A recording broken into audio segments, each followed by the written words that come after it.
Brentford nil, Arsenal 3. A top quality performance today, yeah? Top performance, bruv.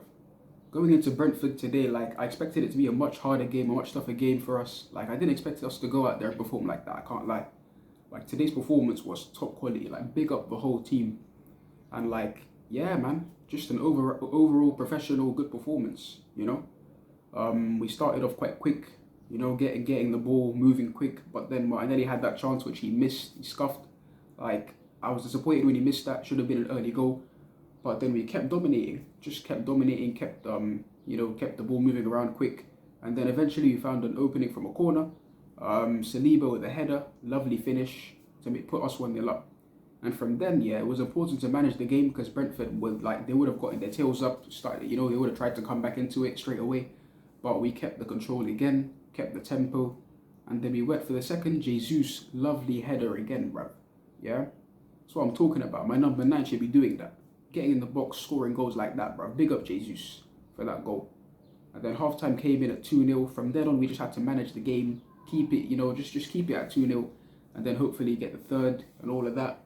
And we got the third. And the guy who I was actually predicting would score before the game, Fabio Vieira. Like, the guy, yeah, he just got that kind of like ball striking about him. A lot of these Portuguese man just have that kind of technique with when they strike the ball. Vieira got the ball from a lovely move, by the way, which started from Saliba at the back. Saliba, lovely composure to get past, you know, drop the shoulder, get away from Brentford's attackers who were pressing him. You know, played the ball out wide to Saka, you know, and then Saka laid it off Vieira. He slapped it, bruv. He bins that one, hit the post and went in. Like, the venom in which he hit that ball with was crazy, bruv. And this is the thing, right?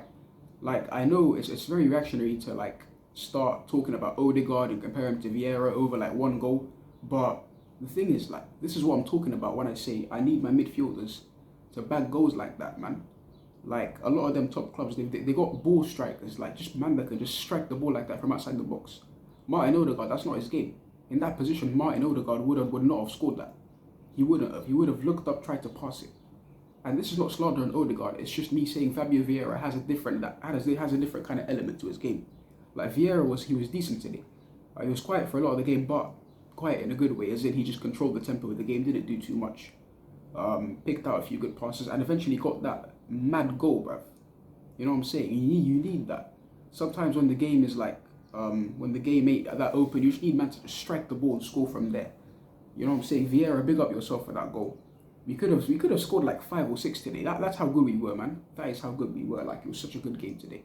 You know? Individual performances, Saliba, obviously, I already spoke about him. He was brilliant in defence, showed that composure. A lot of times Brentford attackers or strikers were running in behind one-on-one. Saliba quickly runs back and calmly, within a composed manner, defends it. Like, Saliba has that bit of composure about him. That's how he helped us create that third goal. And even Gabriel was partner today. Gabriel was good today, man. He pocketed Ivan Toney. Ivan Toney couldn't do shit today. Gabriel pocketed him. Like, this is what I'm saying. When Gabriel's playing without those mistakes, yeah, he's a very, very, very solid player. And yeah, man, Gabriel, big up Gabriel. Good performance today.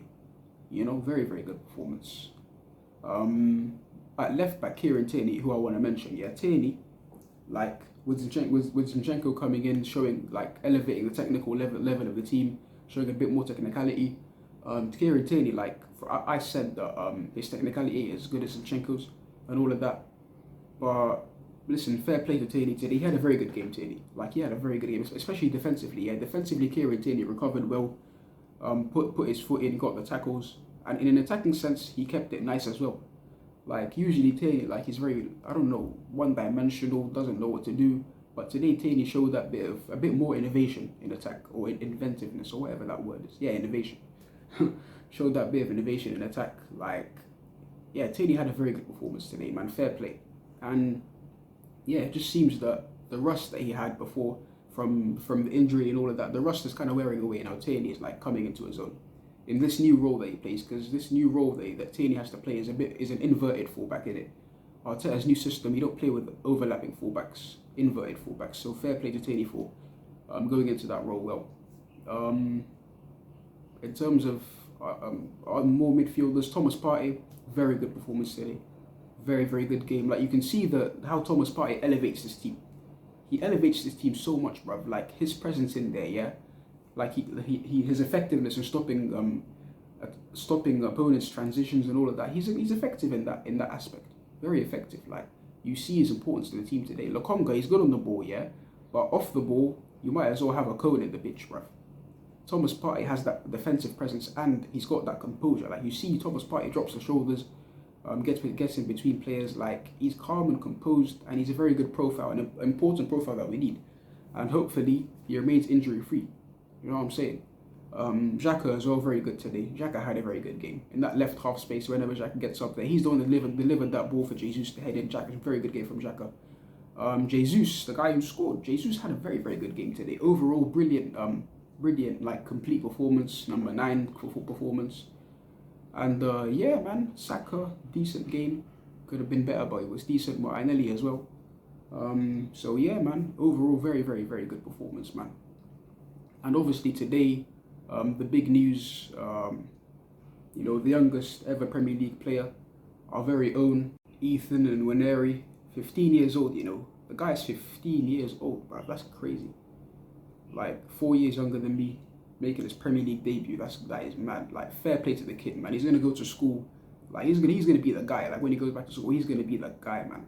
Like today's a moment in history. Youngest ever Premier League player made his debut today. Very classy gesture by Arteta to bring him on, and yeah, man, very, very, very good stuff.